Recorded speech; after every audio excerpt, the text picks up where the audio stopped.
Isaías 53, versos 1 e 2. Quem creu em nossa pregação e a quem foi revelado o braço do Senhor, porque foi subindo como renovo perante ele, e como raiz de uma terra seca. Não tinha aparência nem formosura. Olhámo-lo, mas nenhuma beleza havia que nos agradasse. Vamos ler novamente o texto de Zacarias, capítulo 6. Zacarias, capítulo 6.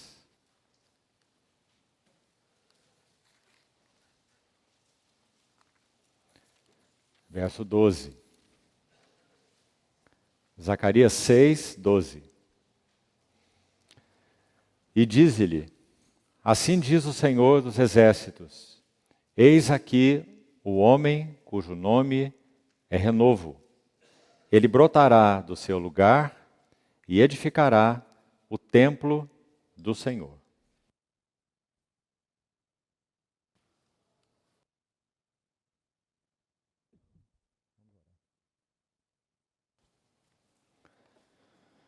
Obrigado, querido Pai Celestial, porque Tua palavra é viva e eficaz. Nós nos dispomos no Teu altar juntos nessa noite, para que sejamos por ela cortados. Que ela tenha esse impacto de penetração em nossos corações, dividindo alma e espírito, juntas e medulas, e discernindo pensamentos e propósitos do coração. Muito obrigado porque podemos meditar nela, sermos por ela transformados, para que mais do Teu santo ser e caráter possa ser formado em nós pelo Teu Espírito Santo. Usa, Senhor, tanto de modo pessoal quanto de modo coletivo, a Tua palavra nas nossas vidas nessa noite. Habilita-nos em tudo, para falar e para ouvir a Tua palavra. Oramos no precioso nome do Senhor Jesus. Amém.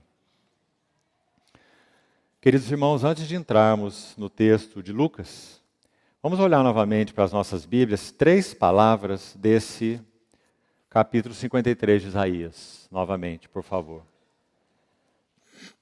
É muito claro que essas palavras de Isaías, elas são um maravilhoso evangelho.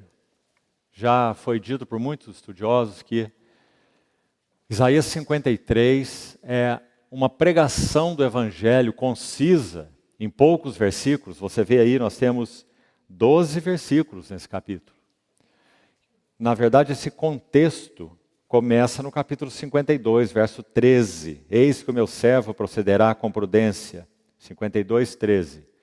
E temos até o 53, 12. Esse pequeno texto, ele enuncia as verdades mais lindas e importantes e fundamentais sobre o Evangelho. A salvação de Deus, a encarnação do Verbo, a justificação, Ele se fazendo expiação por nós, enfim, as verdades mais claras, profundas e básicas e preciosas do Evangelho estão aqui em Isaías 53. Esse verso 2 especificamente que nós lemos, ele tem uma relação direta com o que estávamos compartilhando na reunião anterior, e vamos seguir hoje e concluir, com a ajuda do Senhor, o capítulo 2 de Lucas, para na próxima reunião. Então devemos avançar para o capítulo 3, iniciando ali com a história e a pregação de João Batista no deserto. Esse verso, então, 2 do capítulo 53, ele tem 3 palavras tão bonitas que se referem àquela meninice do nosso Senhor Jesus, que é o assunto que estamos meditando, particularmente desde a reunião passada, essa fase do nosso Senhor com seus 12 anos de idade. Então as palavras são, primeiro, ele foi subindo, porque foi subindo. Esse termo, na língua original, é germinar, o germinar de uma planta, florescendo, algo tenro, pequeno, sensível, Essa é a ideia. Florescendo, germinando. Tanto que a próxima palavra que vamos destacar, renovo, fala exatamente disso. E interessante aqui, irmão, se você for buscar essa palavra, ela é única menção em todos os livros do Antigo Testamento. São 39 livros, de Gênesis a Malaquias. Única menção dessa palavra está aí. A palavra renovo, como é usada aqui. Ela é traduzida como renovo em outros textos, inclusive o de Zacarias que nós lemos, né? Dizendo que aquele que edificaria o templo do Senhor seria chamado renovo. Mas ali é uma outra palavra. Essa palavra específica aqui para renovo fala de um pequeno broto de uma planta tenra. Um brotozinho sensível, pequeno, frágil. Esse é o renovo mencionado aqui. E a terceira palavra que eu queria destacar, tão interessante para compor esse quadro. Então, subindo, fala de germinar e florescer. Renovo, exatamente esse brotinho, essa plantinha tenra, germinando e florescendo. Renovo, menção única. E esse que floresce e germina, subindo, esse renovo, tenro, ele é a raiz de uma terra seca. Muito interessante. Porque não é isso que vemos nos 2 capítulos de Lucas? Nós vemos ali alguns poucos personagens. Se você se lembra, são 7. Com o nosso Senhor Jesus, 8. Né? Que são contados entre aqueles remanescentes que aguardavam a consolação de Israel. Um pequeno remanescente. E entre esses poucos que aguardavam essa consolação de Israel, o que nós temos?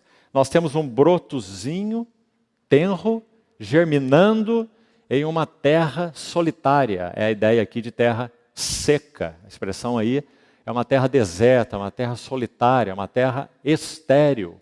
Os irmãos se lembram que esse termo estéril é um dos sentidos dessa palavra seca, aqui, estéril. Os irmãos se lembram que nós fizemos referência a isso quando nós comentamos sobre Isabel? Isabel era estéril, a esposa de Zacarias, mãe de João Batista.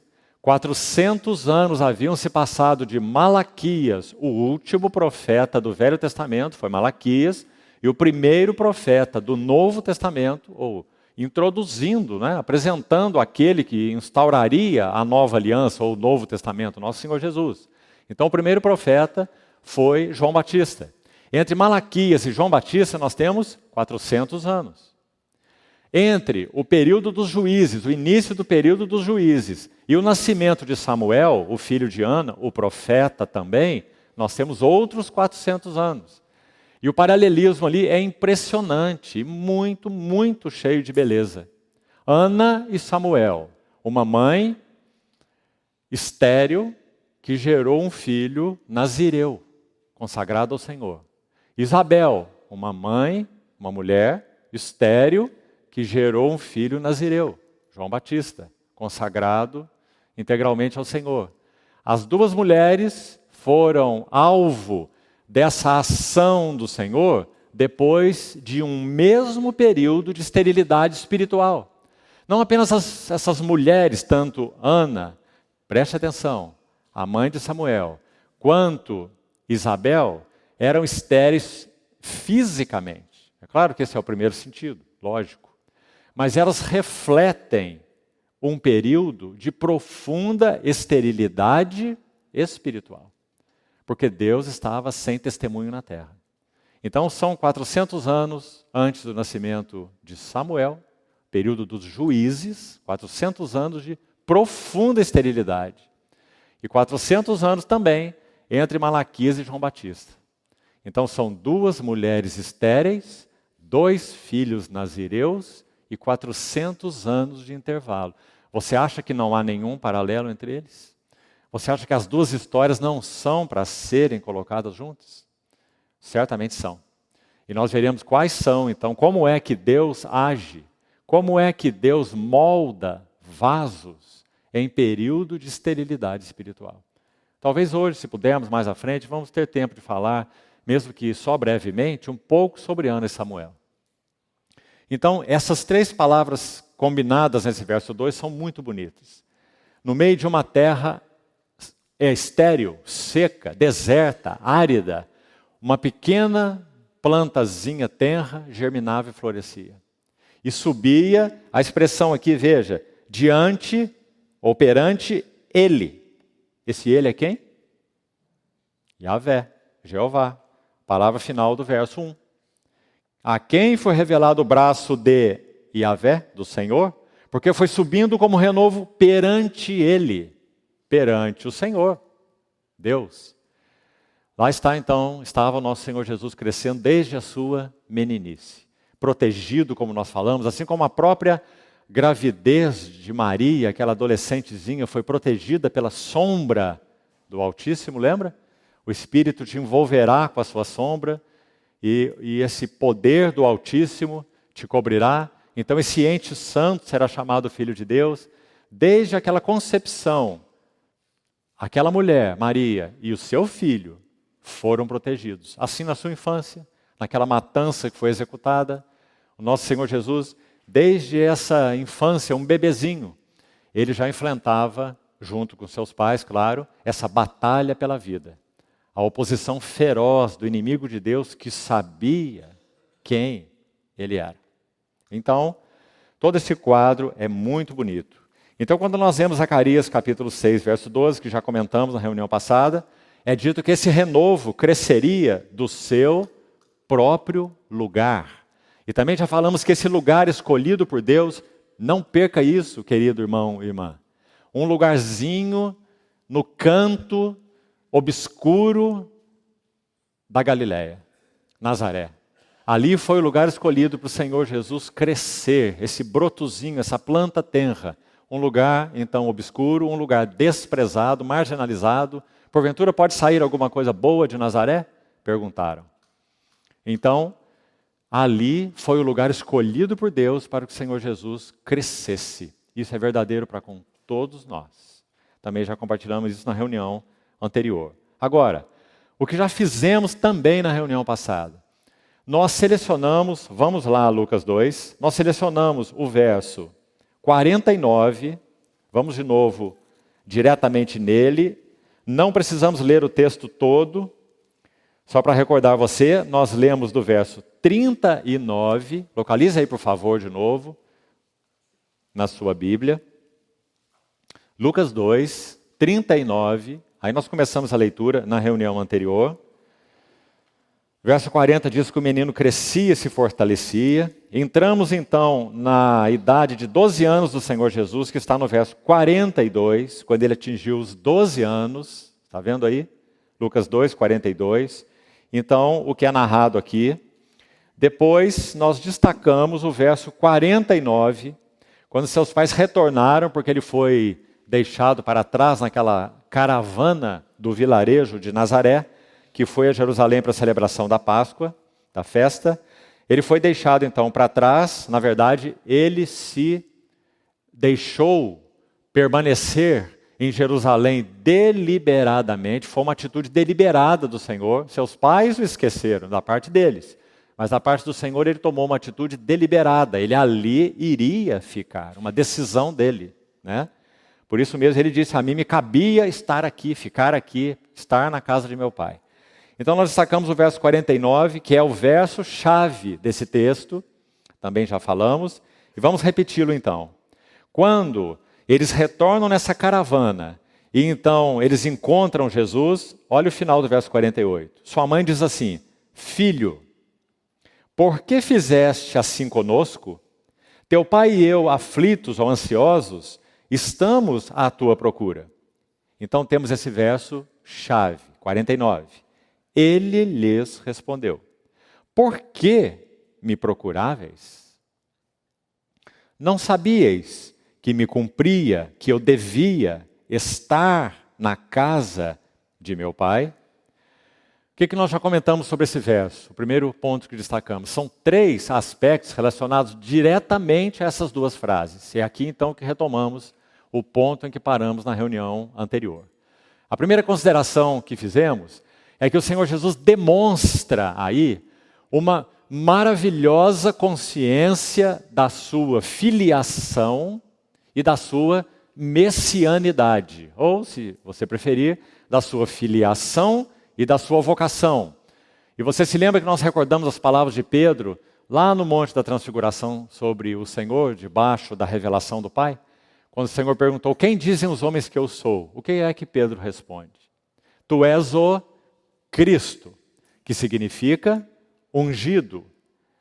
A palavra hebraica, para o sentido hebraico de ungido também, Messias, significa aquele que veio com uma missão, ou com uma vocação. Isso é Cristo, ungido, missão. Agora ele não parou aí.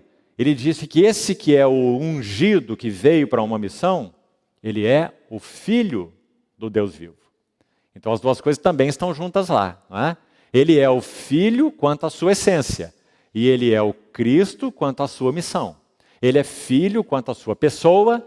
E ele é ungido quanto à sua vocação. Certo? E você vê nessa resposta do Senhor a mesma coisa. Por que me procuráveis? Não sabíeis que me cumpria estar na casa de meu pai?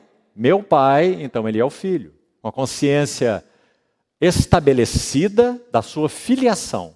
Certo? Agora, me cumpria estar na casa de meu pai.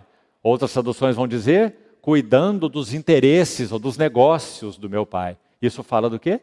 Vocação, missão. Então está muito claro que nesse versículo, de novo, nós temos as mesmas coisas juntas. Né? Ele é Filho Cristo.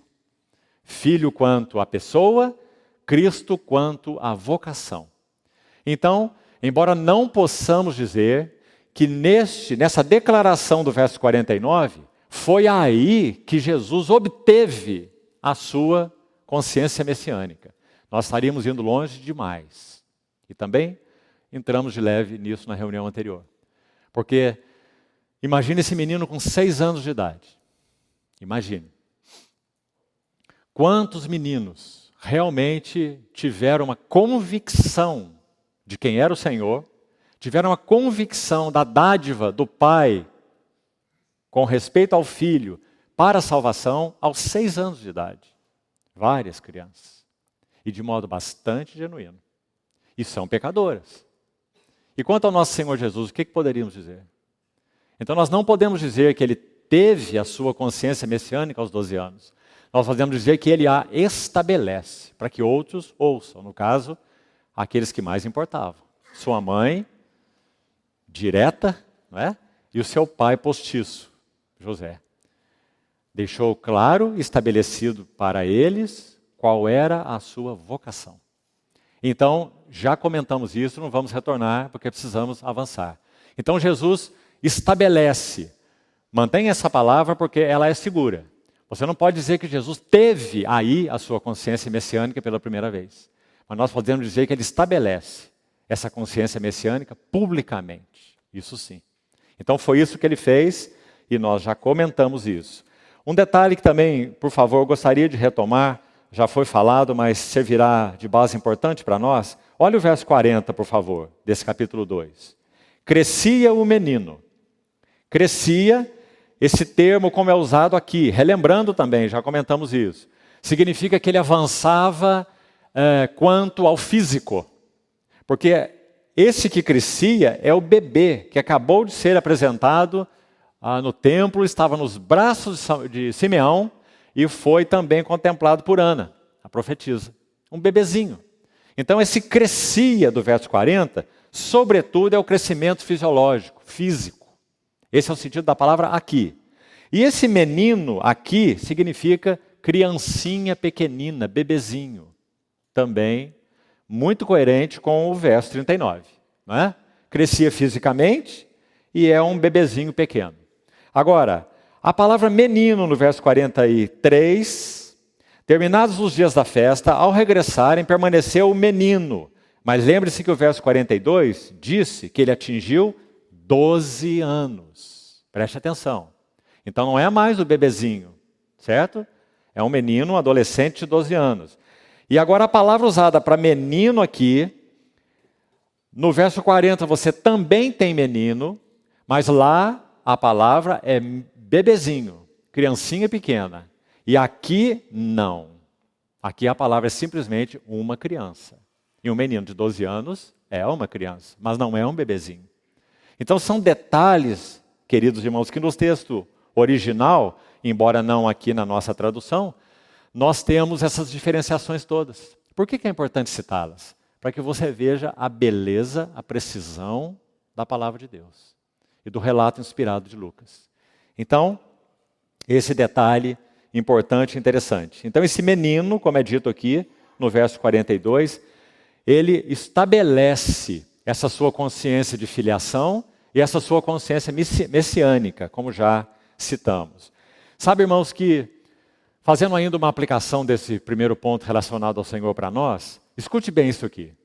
Há 3 pilares, e isso é uniformemente reconhecido, até mesmo por essa ciência que se chama psicologia, amplamente, independente de ser cristão ou não cristão, certo? Porque isso toca a estrutura do homem, então não reconhecer isso é uma tolice.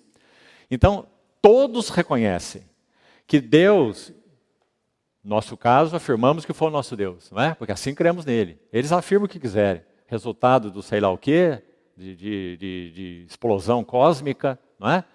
Mas o fato é que o homem é visto por essa ciência natural chamada psicologia como tendo um tripé na sua estrutura humana que é inviolável. Todo homem tem esse tripé na sua natureza humana, na sua constituição humana. Agora, olha que interessante. Sabe qual é esse tripé? O primeiro, identidade. Guarde isso. Identidade.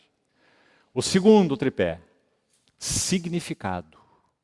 E o terceiro tripé, segurança. Ou um senso de pertencimento. Então vamos explicar isso. Nenhum homem consegue viver, nenhum homem ou nenhuma mulher consegue viver sem um senso de quem sou eu. Certo? Isso é identidade. Quem sou eu? E quando Cristo não é nossa vida, que só acontece com aqueles que realmente se entregaram a Ele e o confessam como seu Senhor e seu Salvador, participam da vida dele, que é a vida com V maiúsculo. Então, quando essa necessidade não é suprida pela verdadeira vida, que é Cristo, eu sou o caminho, a verdade, a vida. Então, o que acontece com o ser humano? Ele vai buscar identidade de muitas maneiras. Porque sem um estabelecimento de quem eu sou, eu não consigo viver. Nenhum ser humano consegue viver, certo? Então isso é plenamente admitido. Quanto a nós, que cremos no Senhor, qual é a nossa identidade? Que coisa mais importante, queridos irmãos, termos bem claro e sublimemente estabelecido isso nos nossos corações. Então o apóstolo João, por exemplo, vai nos ajudar a responder essa pergunta. E ele responde assim: amados, primeiro, vamos começar do começo. 1 João 3, o verso 1. Ele diz assim: vede, que grande amor nos tem concedido o Pai, a ponto de sermos chamados filhos de Deus. E de fato, somos filhos de Deus. Essa é a nossa identidade. Não é eu sou engenheiro, eu sou mecânico, sou eletricista, sou advogado, sou médico. Isso é totalmente secundário. Agora, quando nós não temos a vida que é Cristo, nós buscamos identidade nessas coisas. Não é assim? E está muito bom quando para por aí. Porque normalmente a identidade é buscada em algo mais que isso. Em poder, em fama, prestígio, sucesso, dinheiro, droga, sexo ilícito. Buscando identidade. Por que os adolescentes se reúnem nas chamadas tribos? Tem tribo de todo jeito por aí, não é? Eu lembro que há 10, 15 anos atrás a gente sabia o nome de algumas. Hoje, acho que a relação é enorme, não dá nem para decorar. Porque os adolescentes buscam identidade. Então tem a tribo disso, a tribo do outro, e a mais aquela, não é? Porque a busca é desesperada por identidade. Porque ninguém vive sem um estabelecimento da sua identidade. E quantas identidades terríveis nós encontramos nesse mundo afora, não é? E nós estaríamos entre eles, se não fosse a mão misericordiosa do Senhor nos chamando, nos atraindo para Ele. E nós devemos olhar todos eles e todas essas tribos com a mesma misericórdia e graça. Porque é só pela graça do Senhor que nós temos o que eles não têm. É pela misericórdia, bondade, graça salvadora do nosso Senhor. Então essa é a identidade. O filho sabia, meu pai. A primeira vez, aos 30 anos, quando ele inicia seu ministério, é batizado, inicia seu ministério, o Espírito desce sobre ele, é levado ao deserto, tentado pelo diabo. A primeira pergunta é: se tu és o filho de Deus, transforma essas pedras em pães. O que o inimigo estava buscando fazer? De alguma maneira, buscando solapar essa base firme de identidade que o filho tinha. Ele sabia muito bem que ele era o filho e ninguém o tiraria dessa posição. Né? Nunca e por nada. Então a identidade é o primeiro pilar. Aí está um menino de 12 anos proclamando, estabelecendo publicamente qual é o senso de identidade que ele tem. O seu pai, como ele proclama aqui, não é José. O pai que ele proclama aqui é o seu Deus e Pai. Negócios do meu Pai. Essa é a identidade do Senhor Jesus aos 12 anos de idade. O segundo elemento que mencionamos é significado, não foi? Se a identidade é a necessidade que temos de responder à pergunta quem sou eu, significado é a mais profunda necessidade também que todo ser humano tem de responder outra pergunta. E a outra é: para que eu sirvo? Para que eu sou?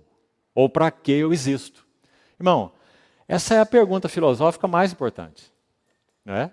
Os filósofos antes de Cristo viveram e morreram por causa dessa pergunta. Para que eu existo? E alguns filósofos chegaram à conclusão de tudo quanto é jeito. Um desses movimentos se chamou nihilismo, que vem do latim nihil, que significa nada, vazio. Ou seja, isso não importa, porque a vida não tem sentido. Eu não tenho sentido, nada tem sentido. O sentido é viver o momento enquanto nós temos o momento, porque a vida é só um momento. Isso é nihilismo, é nada, vazio, vaidade. Mas como a Bíblia responde qual é o nosso significado? Para que nós existimos? Por que essa verdadeira vida que nos deu identidade, que é o nosso Senhor Jesus, para que Ele fez isso? Para que Ele nos deu vida? Só para que nós tenhamos vida? Então, por exemplo, há muitos textos que responderiam essa pergunta. Um deles é Romanos 8, 29, que diz assim: porquanto, olha o porquê aí. Por que existimos? Por que Ele nos deu vida? Por que Ele nos chamou? Romanos 8, 29. Porquanto, aos que desde antemão conheceu, também os predestinou para serem conformados à imagem do seu Filho, para que ele seja o primogênito entre muitos irmãos. Então, para que nós existimos? Nós existimos para sermos conformados à imagem do Filho. Porque o Filho é a plena realização do Pai. Nele habita corporalmente toda a plenitude da divindade. Plenitude de gozo, vida, paz, governo, representatividade daquilo que Deus é. E aí está, todas essas palavras se aplicam ao nosso chamamento. Nós também fomos chamados para participar com Ele do seu gozo, vida, plenitude, abundância, governo, representatividade. Sermos conformes à imagem do seu Filho. Esse é o significado de nossas vidas. Não é servir aqui ou ali, é maravilhoso servir, não é? Não são chamamentos, não são vocações, não são coisas secundárias. É uma coisa central. Sermos conformes à imagem do seu Filho. E a partir daí tudo mais é ramo, é derivado. O nosso serviço depende disso, a nossa vida conjugal depende disso, criar filhos depende disso. Testemunharmos o Senhor depende disso, do quanto Cristo está sendo formado em nós. Essa é nossa vocação, significado de nossas vidas. Está claro isso, meus queridos irmãos? Olhe como é importante. E aí está o menino, com 12 anos, que tem total clareza da sua vocação. Qual era a vocação dele, então? Cuidar dos interesses do meu Pai, dos negócios do meu Pai. E qual era o negócio por excelência, o interesse por excelência do seu Pai? era que esse grão de trigo único, bendito, santo, aprazível ao coração do Pai, fosse semeado na terra, testemunhando quem o Pai era, e morresse. Porque se esse grão caindo na terra não morrer, fica só. Mas se morrer, produz muito fruto. Graças ao Senhor. Então, esse é o significado da vida dele. E falta um pilar da estrutura humana, psíquica, emocional, intelectual, espiritual. Segurança. Identidade. Quem eu sou. Significado. Para que eu sou. Para que eu existo. E segurança. A quem eu pertenço. Senso de pertencimento. Meus irmãos, nenhum ser humano vive sem um senso de pertencimento. Por isso a falta de um senso de pertencer a Ele, ao nosso Senhor, é tão desastroso. Nos leva a uma alienação tão absoluta, porque não sabemos de quem somos. Por um lado, nenhum homem é insano o suficiente para achar que é Deus. Alguns acham, mas são insanos. Né? Um homem sadio não pensa de si mesmo ser Deus. E se ele não é Deus, então a quem ele pertence? Qual é o elo que ele tem com quem? Quem é o chamado, nas palavras deles, o ser superior? Quem é que está acima? Não é? Pertencimento. De quem eu sou? Então não apenas quem eu sou, não apenas para que eu sou, mas também de quem eu sou. Ou a quem pertenço. E aí está o menino de 12 anos, deixando claro, estabelecido, a beleza desses 3 pilares. Por isso ele viveu, meus amados irmãos, com esse senso tão estabelecido de filiação e de messianidade, que deu sentido a toda a sua vida humana. Então, essa é a primeira coisa importante aí. Agora, sabe, se Romanos 8:29 anuncia para nós a nossa vocação geral, todos nós fomos chamados para sermos conformes à imagem do seu Filho. Vamos pensar um pouquinho, mesmo que rapidamente, sobre vocação especial. Quando nós terminamos o encontro que tivemos esses dias, esses 2 dias, sábado e domingo, um jovem fez uma pergunta a mim, que já ouvi de muitos jovens nesses anos servindo ao Senhor. A mesma pergunta. E a pergunta é a seguinte. Em tese, a pergunta é: como eu posso descobrir a minha vocação especial? Minha vocação geral eu já sei. Eu conheço o Senhor me chamou, eu sou dele. Sei que ele me chamou para ser semelhante ao seu Filho, formar o caráter do seu Filho em mim. Certo? Essa é a vocação geral para todos nós. Mas a pergunta é: como eu faço para descobrir minha vocação especial? E o que esses jovens querem dizer é, especialmente, como eu vou descobrir o meu lugar do serviço na casa de Deus? Porque essa pergunta é uma pergunta de amor. Jovens que não amam o Senhor não fazem essa pergunta. Só os que amam o Senhor. Então a resposta é: deixe que a vida cresça. E então a função irá se revelar. Paulo diz que não vem primeiro o espiritual, mas o natural, e depois o espiritual. Então vamos olhar para o natural. Os médicos vão nos dizer que pelo menos até 5 anos de idade, o pulmão de uma criança não está maduro, talvez até mais do que 5. Então por isso a criança tem tanto comprometimento pulmonar, que nós adultos não temos. Ela tem pulmão, ela respira bem, perfeito, sadio, mas não é pleno. Função não é plena. O que precisa para ser pleno? Tomar remédio? Não. Apenas deixar que a vida cresça. Esperar.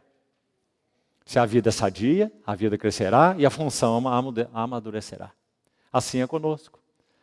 Então, quanto mais, amados irmãos, especialmente os jovens, se entregam ao Senhor que os ama e a quem eles têm amado, mais a vida cresce, floresce, amadurece e a função aparece. É assim que funciona. E assim foi na vida do nosso Senhor Jesus. Então, vocação específica é aprendida assim, é descoberta assim. O Senhor, paulatinamente, vai nos encaixando no serviço na sua casa à medida que a vida vai amadurecendo. A função vai se revelando. E ainda com relação à vocação específica, é claro que há outros elementos. Será que Deus me vocacionou para ser marido ou não? Ele não vocacionou todos para serem maridos. Será que Deus me vocacionou para ser esposa ou não? Ele não vocacionou todas as irmãs para serem esposas. Será que Ele me vocacionou para ser mãe, para ser pai, por exemplo? Vocações específicas. Então, nosso Senhor Jesus tinha muito bem estabelecido todos esses elementos na sua vida, e Ele declarou isso aos 12 anos. Por isso esse verso 49 é tão bonito, meus irmãos, tão central aqui. Vamos seguir um pouquinho com ele, então. Segundo elemento, que na reunião anterior não tivemos tempo nem de entrar nele. Um segundo e terceiro que vamos buscar concluir hoje. Se o nosso Senhor Jesus manifestou, nesse verso 49, uma plena consciência messiânica, Ele então a estabeleceu, a manifestou publicamente. O que mais nós temos nesse verso 49, nessas duas perguntas, que são perguntas retóricas, né? Ele está respondendo o que a mãe dele, na verdade, perguntou. Por que fizeste isso conosco? Teu pai e eu aflitos estamos à tua procura. E ele responde perguntando, por que vocês me procuravam? Não sabíeis que me cumpria estar na casa de meu pai? Se por um lado, então, ele estabelece publicamente essa consciência de filiação e de messianidade, ele estabelece uma responsabilidade agora. Não apenas consciência, mas também responsabilidade filial e vocacional. Agora vamos ver o que isso significa. Primeiro, essa primeira frase do verso 49, não sabíeis, ou melhor, a primeira frase, por que me procuráveis, ela tem um sentido muito interessante. Na verdade, irmão, é uma repreensão gentil desse menino de 12 anos para com a sua mãe. Ele queria estabelecer, e é bom que você ouça bem isso também, Jesus Cristo, o Verbo encarnado, aos 12 anos de idade, ele já queria estabelecer limites relacionais entre ele e sua mãe. Deixa eu explicar isso melhor. Sabe essa palavra que a mãe, a Maria, usou aqui para o seu filho? No verso 48, localize aí. Logo que seus pais o viram, ficaram maravilhados e sua mãe lhe disse. O que ela disse para ele? Qual a primeira palavra? Filho. Está vendo aí? Se você consultar o original, você já ouviu essa palavra aqui muitas vezes. A palavra é teknon, que significa uma criancinha. É uma palavra doméstica. Acho que se ousássemos aqui então a traduzir Maria, o que ela falou foi filhinho. Para esse menino que tinha permanecido em Jerusalém e tinha estabelecido de uma maneira muito clara aqui, pública, qual era o aspecto, aí, qual era o ponto na sua consciência messiânica, de filiação ao pai e de vocação, como já explicamos. Então, quando a sua mãe diz assim, filhinho, sabe como alguns autores traduzem isso aqui?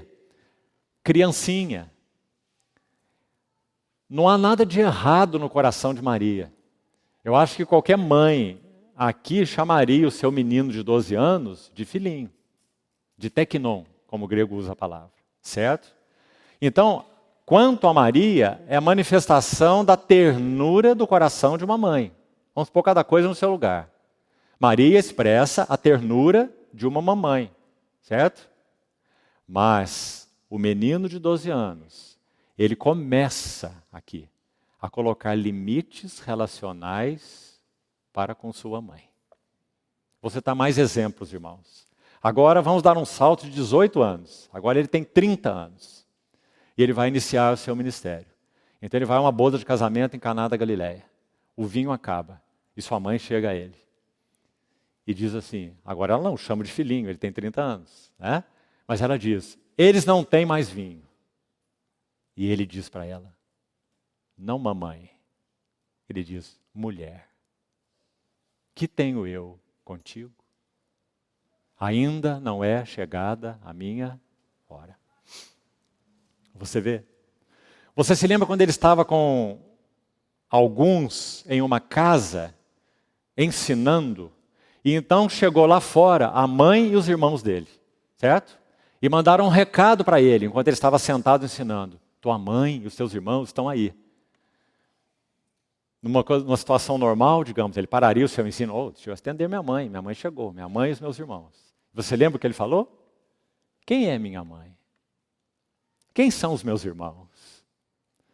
São aqueles que ouvem e praticam a palavra de Deus. Aqui estão a minha mãe e os meus irmãos, apontando para os seus discípulos.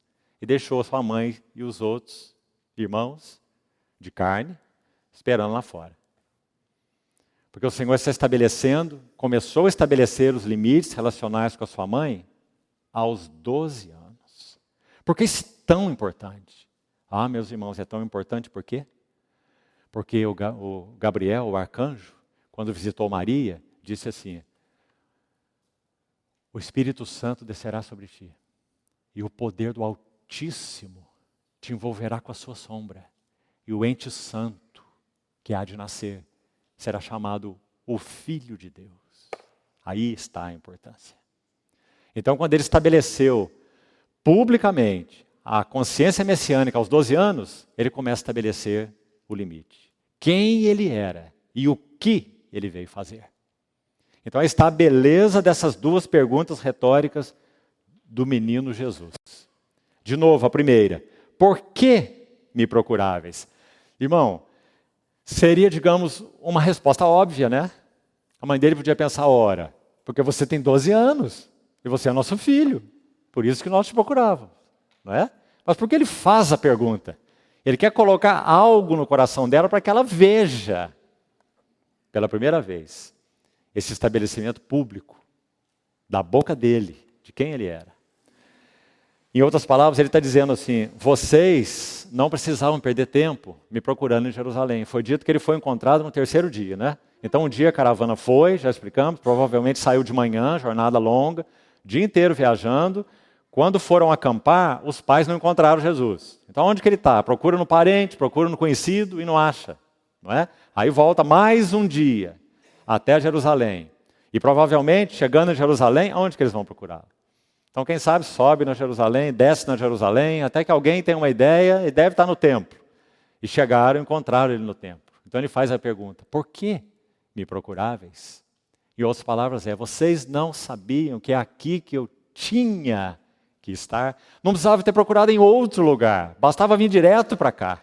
Essa é a tônica da resposta de Jesus. A resposta que é uma pergunta retórica, né? Por que me procuráveis? Não sabíeis que me cumpria estar na casa de meu pai?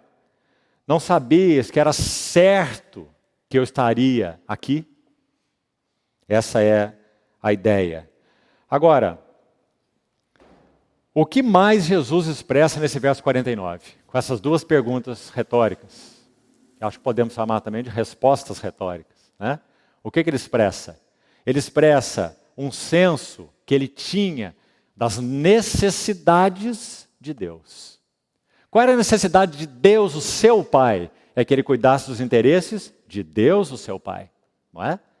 Então, por isso mencionamos esse segundo aspecto aí de a responsabilidade filial e a responsabilidade vocacional. Responsabilidade de filho, responsabilidade de Cristo. As duas coisas juntas.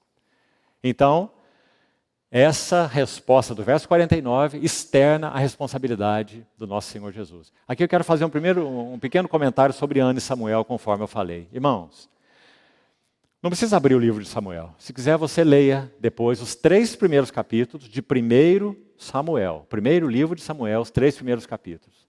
2 vezes, na verdade 3 vezes, é repetido lá essa frasezinha, olha, de ano em ano, de ano em ano, de ano em ano.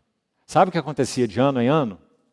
Ana, a mulher estéril, ela subia para Jerusalém para o sacrifício anual. E sabe o que ela via em Jerusalém? Você sabe. Ela subia a Silo. E sabe o que ela via em Silo? Ela via os filhos de Eli, Ofni e Finéias, oferecendo um sacrifício, um serviço horrível em Silo, ou Siló, é onde estava a arca naquele tempo. Então eles subiam a Silo para oferecer esse sacrifício anual. O que acontecia lá? Ofni e Finéias tirando do que cabia do sacrifício ao Senhor para eles mesmos. Profanando o sacrifício do Senhor, primeiro. Segundo, eles estavam se prostituindo com aquelas mulheres que serviam na porta da tenda da congregação. Esses eram os 2 sacerdotes, filhos de Eli. Imagine isso. E Ana subia de ano em ano, de ano em ano. E ela via, como já falamos outras vezes, que não apenas ela não tinha filhos e ela chorava por isso, como você sabe, mas ela viu algo mais. Ela viu que não apenas ela estava estéril, mas que o testemunho de Deus estava estéril. Com Eli e aqueles 2 filhos agindo dessa maneira.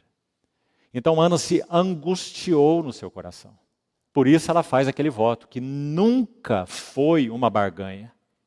Se me deres, Senhor, um filho, atentares para a aflição da tua serva, são palavras dela, e me deres um filho, ao Senhor eu o devolverei por todos os dias da sua vida. E sobre sua cabeça não passará navalha, um nazireu. E foi isso que ela fez com Samuel.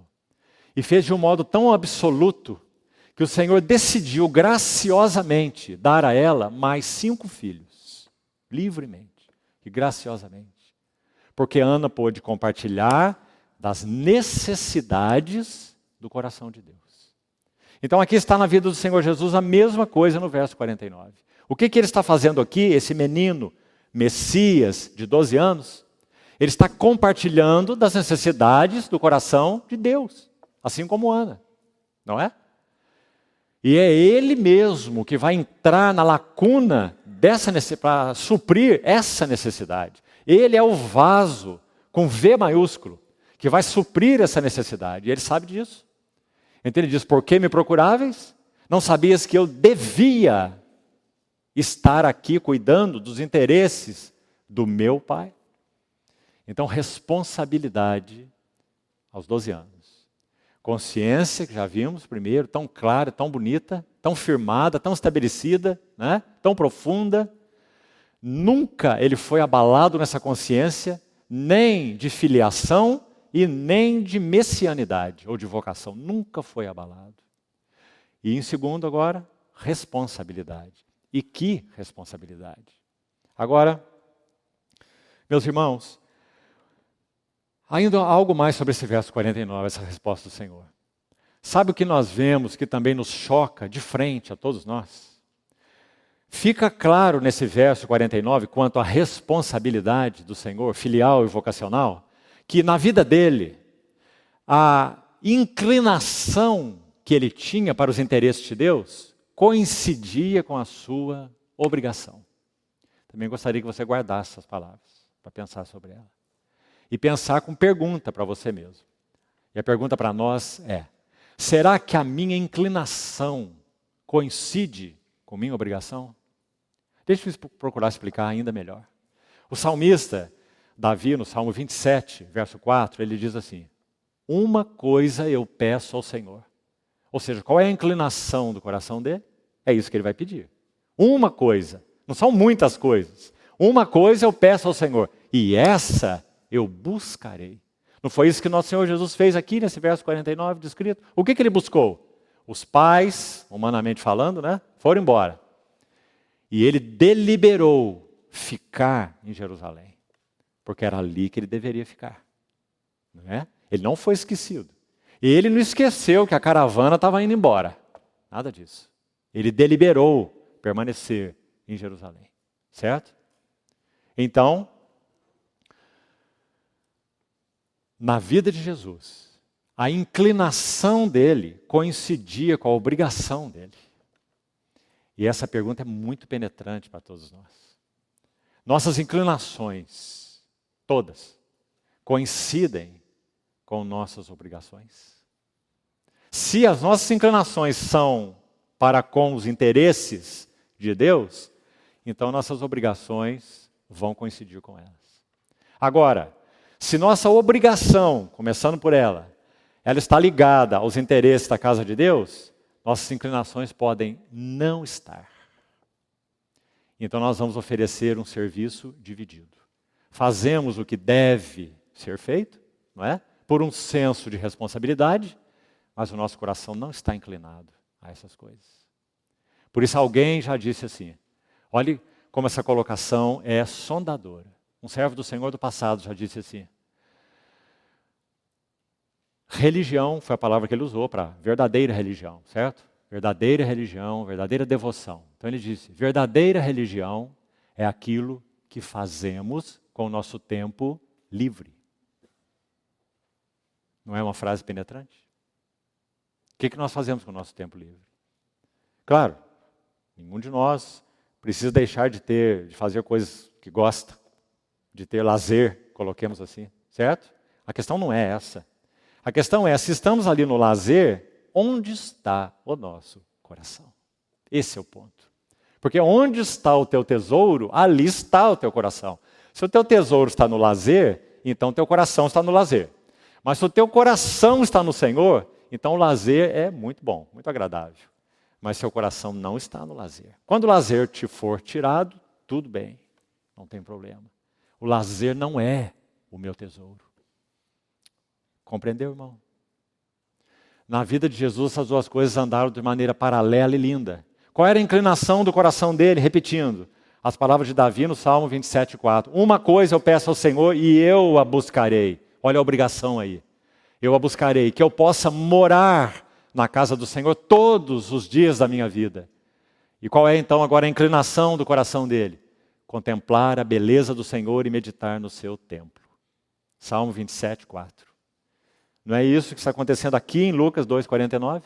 Onde está o Senhor? O Senhor está no templo, cuidando dos interesses do seu Pai. Perguntando e respondendo também algumas perguntas, mesmo com 12 anos, que aqueles doutores faziam para ele. Porque a inclinação do coração dele era essa, ele deliberou estar ali, como já falamos. Isso coincidiu com a sua obrigação. Seu dever era esse, ele veio para isso, ele é o verbo encarnado, mas não apenas responsabilidade, não apenas obrigação. Inclinação. Meus irmãos, que o Senhor nos ajude nisso. Nada relacional, por exemplo, entre nós tem valor se não for movido por essa inclinação. Por que nós vivemos com nossa esposa? Por quê? Só por causa de um senso de responsabilidade? É isso? É isso que faz a vida conjugal linda, aprazível, deleitosa, louvável diante do Senhor?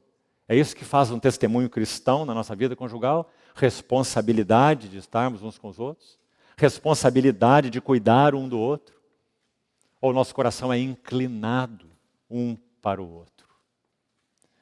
Então, quando a inclinação coincide com obrigação, então isso é serviço aceitável ao Senhor. Vamos caminhar um pouquinho mais. Quando o nosso Senhor pergunta, ainda aí nessa questão do senso de responsabilidade, que inclui a inclinação e a obrigação, quando ele diz assim, não sabias que me cumpria, que eu devia estar na casa de meu pai? Vamos também fazer algumas perguntas aqui aplicadas para nós.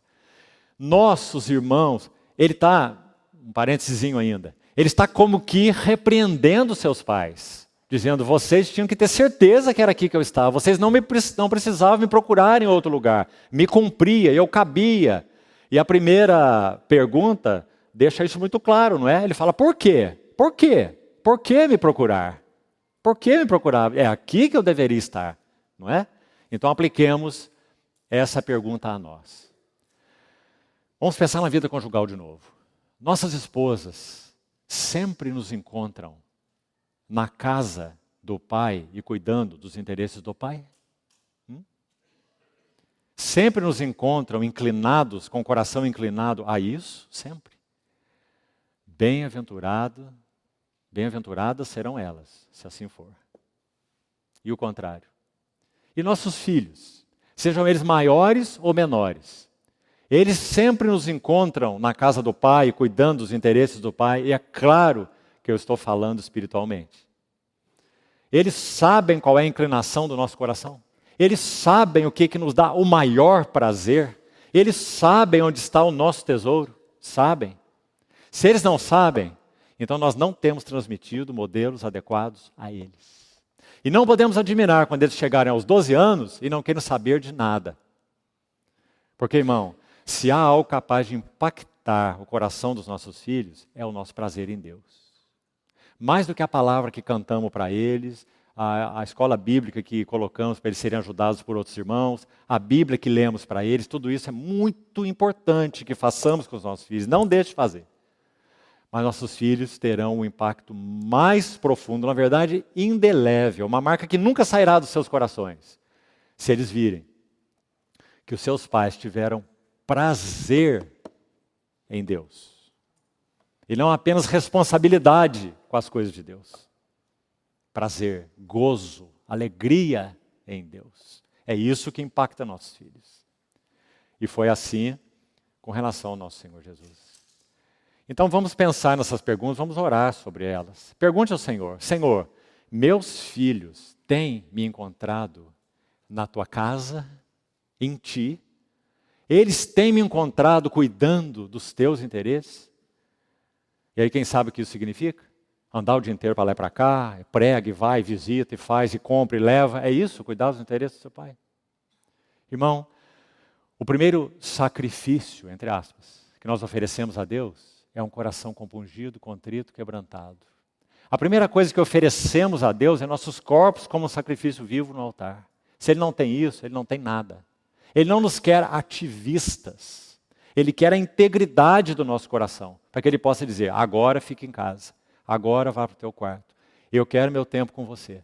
Eu quero falar ao teu coração. Espere, desacelere, ou então acelere. Né? Faça, ou então não faça. Fique, ou então vá. Como nós vamos ouvir? Se nós somos ativistas, ou se nós somos preguiçosos. Dois extremos, né? Como vamos ouvir? Então, de novo a pergunta. Nossos irmãos têm nos encontrado na casa do Pai e cuidando dos interesses do Pai? Meus irmãos, já tenho seguido com o Senhor há mais de 40 anos. E para mim não tem coisa mais doce do que encontrar alguém que eu vejo e sei que ele está, que ele mora na casa do Pai. E que ele cuida dos interesses do Pai. O desejo é não apartar dessa pessoa. Há um vínculo, há uma conexão tão linda, tão preciosa. Por quê?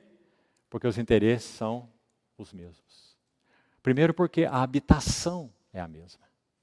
Estar na casa do Pai e cuidar dos interesses do Pai. Que importante é isso.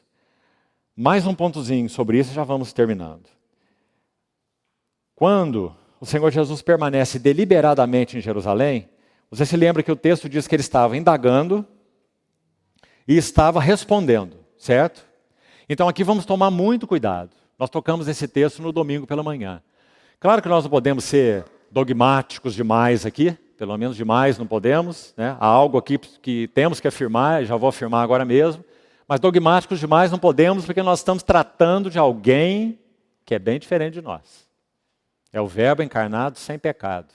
Embora seja um menino que cresceu como qualquer menino cresce, certo? É o mistério da interação e dessa interconexão da natureza divina plena e da natureza humana plena numa única pessoa humana. Uma pessoa, duas naturezas, não duas personalidades. Uma personalidade, uma pessoa, mas duas naturezas. Esse mistério impenetrável, é dele que nós estamos tratando, certo? Mas então, temos que tomar cuidado também para não acharmos que ele era um super menino. Para não acharmos que ele estava no templo ensinando os doutores. Porque você não tem isso escrito aí. Você tem o texto dizendo que ele estava perguntando, que eles ficavam maravilhados das suas respostas e que ele então fazia a eles perguntas. Porque, sem dúvida, ele era um menino instruído na palavra do Senhor, sendo o verbo, sendo a própria palavra. Ele foi instruído na palavra do Senhor, já falamos isso também na reunião anterior. Ele tinha que ler as Escrituras e ler muitas Escrituras. E sabia, sem dúvida, em um determinado momento, que não sabemos qual, dessa infância dele, ele tinha a clara percepção que a Bíblia se referia a ele, que o Messias era ele, que o Filho é ele, para o que ele veio. Imagine esse menino lendo Isaías 53, subindo perante ele como renovo e raiz de uma terra seca.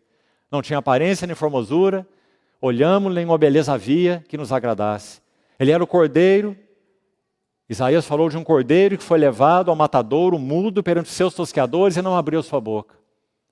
Que o castigo que nos traz a paz estava sobre ele, pelas suas pisaduras seríamos sarados. Você pode imaginar o Senhor Jesus lendo isso? O Senhor Jesus lendo o Salmo 22. Deus meu, por que me desamparaste? Por que se acham longe de ti as palavras do meu bramido? E tantos textos mais, não é? Então, meus irmãos, ele estava indagando e ele estava também respondendo. Quando ele indagava, as perguntas, sem dúvida, já eram penetrantes, não é? Quando ele respondia, as respostas também eram penetrantes para os doutores, embora ele não estivesse ensinando a eles, não. Mas eles estavam admirados, maravilhados, assustados, diz o texto, com as respostas dele, porque ele tinha 12 anos, né? Sabe, irmãos, essa expressão que Jesus indagava e que também respondia, é uma maneira linda de dizer que ele está aprendendo. E é isso que eu queria aqui, se me permitem os irmãos, dogmatizar. Porque ele é um menino, como todos os meninos, só que santo. Mas tem que desenvolver em tudo. Tem que desenvolver intelecto, tem que desenvolver caráter, tem que desenvolver personalidade. Ou você acha que ele já nasceu com caráter e personalidade formados? Não é? Ele teve que aprender Hebreus, o livro de Hebreus, o autor de Hebreus chega a dizer que ele aprendeu a obediência pelas coisas que sofreu. Significa que quanto mais ele sofria, mais ele entendia que ele devia obedecer. E quanto mais obedecia, mais sofria. Por isso ele foi obediente até a morte e morte de cruz. Se ele quisesse deixar de sofrer, era só ele deixar de obedecer. Certo? Então Jesus está aprendendo. Ele está indagando. Ele está respondendo. Agora, sabe o que há de tão diferente na vida dele? Ele só precisa aprender. Ele não precisa desaprender. Nós temos muito para desaprender. Desde que somos uma criancinha pequena. Desaprender maus hábitos, desaprender o que vemos nos outros, desaprender conceitos errados, desaprender meias verdades, desaprender hábitos ou atitudes. Não é? Muito desaprendizado. Jesus não teve nada para desaprender, apenas para aprender. Finalmente, o último item para concluirmos. Terceiro, ainda sobre esse verso 49. Na sequência dele, aliás, o verso 50 e 51, vamos ler.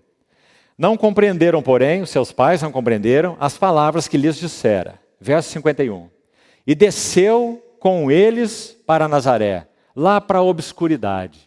Aquele que disse, me cumpri estar aqui na casa do meu pai, filiação, cuidando dos interesses do meu pai, vocação, certo? Mas tem 12 anos. Não é com 12 anos que ele vai começar a sua missão de Messias, certo? Não é. Então ele desce para a obscuridade, Nazaré, e fica lá 18 anos. E não apenas isso. A próxima frase é que é a mais impressionante. Porque diz, e era-lhes submisso. O que significa isso, irmão? Significa que, assim como Jesus estava na casa de seu pai, e assim como o salmista proferiu no Salmo 27, quanto a ele isso era muito mais verdadeiro, porque nele não havia pecado. Então nós podemos dizer que o Senhor Jesus vivia, habitava na casa do seu pai 24 horas por dia. Sem interrupção, porque o que faz interrupção é o pecado, é a natureza humana caída. Isso não era verdadeiro quanto a ele, certo? Não tem natureza caída, não tem pecado. Tem uma íntima, plena, aberta, ininterrupta comunhão. Então ele permanecia, vivia, habitava na casa do seu pai e cuidava sempre dos interesses do seu pai. Quais são os interesses do seu pai de 12 a 18 anos? O período totalmente obscuro da vida de Jesus. Né? 18 anos, 12 aos 30. Nenhuma palavra na Bíblia sobre esse período. O que ele estava fazendo? Aprendendo, lendo as Escrituras. Mas não só isso, irmão. Desceu para Nazaré e era-lhe submisso. Então nós acrescentamos, solidamente, sem nenhuma dúvida, ele está trabalhando. Ele é o filho mais velho. Marcos capítulo 6, Mateus registra que quando aquelas pessoas se admiram das palavras dele, depois de iniciar seu ministério, claro, eles dizem assim, não é este o filho do carpinteiro, certo? Registro de Mateus. Mas Marcos não. Marcos capítulo 6 registra a pergunta deles assim, não é este o carpinteiro? Então nós estamos muito seguros em dizer que Jesus não era só filho de carpinteiro, não. Jesus era carpinteiro, certo? E de novo, muito provavelmente, José já tinha morrido há tempo, quando ele iniciou o ministério público dele aos 30 anos. Então, quem trabalhava na carpintaria? O carpinteiro de Nazaré, Jesus. O que isso significa? Que quando ele desce para Nazaré e era-lhe submisso, ele continua aprendendo. Ele está na casa do Pai todo o tempo. Ele está cuidando dos interesses do Pai todo o tempo. Ele está trabalhando na carpintaria de Nazaré. Então, na casa do Pai, cuidando dos interesses do Pai, ou na banca do carpinteiro, ele é o mesmo. Então, em terceiro lugar aí, ele demonstra uma mansa aceitação do comum, do ordinário, do cotidiano. Meus irmãos, essa é outra lição tão maravilhosa para nós. E é aqui que nós concluímos. Será que nós demonstramos a mesma mansa aceitação?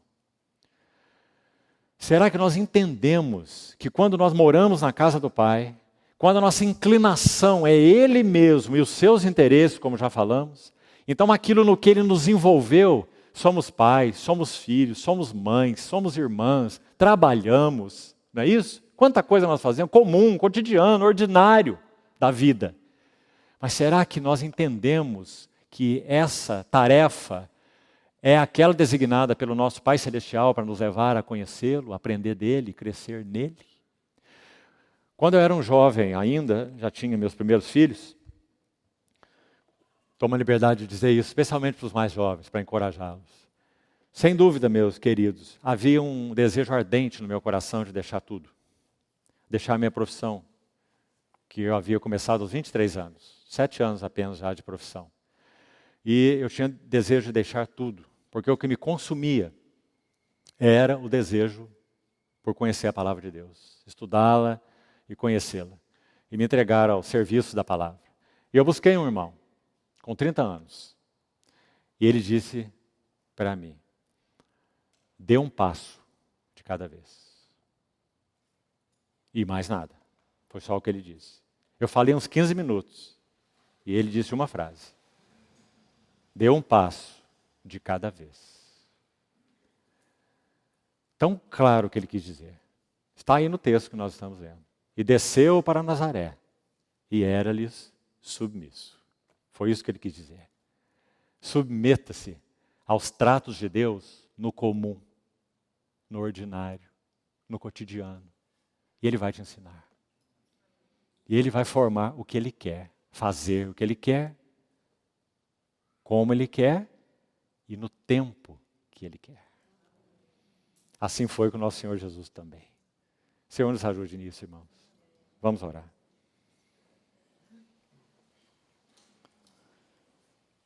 Amado Pai Celestial, muito obrigado por podermos ter nas Escrituras esse relato tão sublime da vida desse menino santo, o Senhor dos Senhores, o Rei dos Reis, o nosso adorável Redentor. Muito obrigado por essa história registrada da sua vida de consciência, da sua vida de responsabilidade e do seu coração manso e humilde, que recebeu os tratos passo a passo que Tu, ó Deus, tinha designado para o aprendizado dele. E obrigado porque ele aprendeu, e aprendeu, e aprendeu, e obedeceu de tal modo até a morte e morte de cruz. Louvado seja assim o Teu nome. Senhor, ajuda-nos a não fazermos uma separação entre vida secular e vida sagrada, a não departamentalizarmos o nosso coração, dividi-lo em compartimentos. Ajuda-nos a sermos homens e mulheres integrais, que vivem na Tua casa e que são inclinados para os Teus interesses. Ajuda-nos a habitar aí, Senhor, a permanecer aí nessa posição, para que tudo e todos nos encontrem nesse lugar, ser achado nele, não tendo justiça própria, que procede de lei, mas a justiça que é baseada na fé. Louvado seja teu nome por isso, Senhor. Porque nos chamaste para morar contigo no Santo dos Santos. Louvamos teu bendito nome. Ajuda-nos a reconhecer, estarmos alertas, detectarmos tudo aquilo que nos quer tirar desse lugar, nos separar dessa posição e obscurecer a tua face da nossa face. Ajuda-nos, Senhor. Mantém-nos em ti, para o louvor da glória da tua graça. Assim oramos, no precioso nome do Senhor Jesus. Amém.